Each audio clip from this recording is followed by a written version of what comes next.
Greetings, and welcome to A Year of Movies, a Planet Geek production. For this project, we are using the Ivan Walters reference book of 365 films to watch on the day they happened. Each day, we watch a movie associated with the date we are watching it on. And as it is the 28th of April, we are going to be watching Europa Europa from 1990, directed by Agnieszka Holland, and starring Marco Hoffenschneider. So again, just to get this out into the open right at the beginning, I'm going to apologize for any mispronunciations or terrible pronunciations of anybody's names going from this part on because of the nature of the area where these actors all come from. So no recognition of this movie whatsoever. Did not realize that it was even a possibility of being out there. Obviously, it is, and it has been out for a while.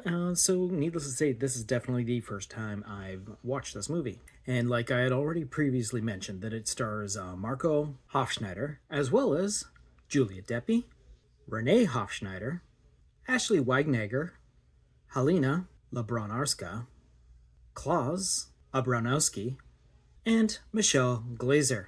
So being born into a Polish-Jewish family, Sully Perel experiences rising anti-Semitism. After the killing of his sister, the family flees Poland. Following the German invasion of Poland, his parents sent him and his brother eastwards towards the Soviet Union for safety. Unfortunately, along the way, the brothers become separated, and Sully himself, again portrayed by Marco Hoffenschneider, ends up in like an orphanage when the Nazis invade the Soviet Union. He is captured by German troops, and to save himself as a 16-year-old, he claims to be an authentic German, and with his German language skills, he is indoctrinated as an interpreter. Upon that, he is entered into the elite Hitler youth boarding school there, where he fully has to basically indoctrinate himself into the Aryan Nazi youths while living there. And the constant fear that he will be discovered, because as we start this movie, we start with the circumcision of Sully, so it's a thing that is always prevalent in his awareness that it could be that which basically reveals him as being Jewish. The film itself is put together in several different languages.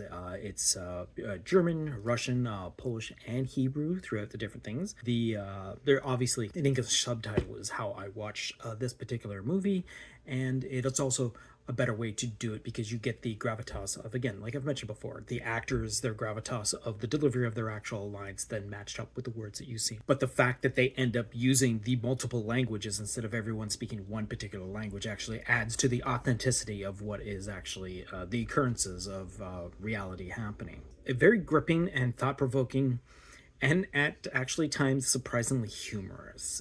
We have a couple of dream sequences going on. We actually have a little bit of Sully himself being a little bit goofy when he finds himself alone in his new situation, all that sort of thing. It just stands out as a different type of movie that is centered around World War II. And like I mentioned earlier, Solomon Perel is circumcised on April 8th, 1925, which happens just past 2 minutes into this 1 hour and 52-minute movie. And when it came to the Academy Awards for that particular year, it got nominated for Best Adapted Screenplay.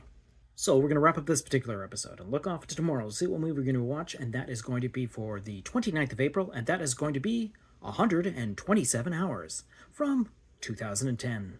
So until next time, go see a movie.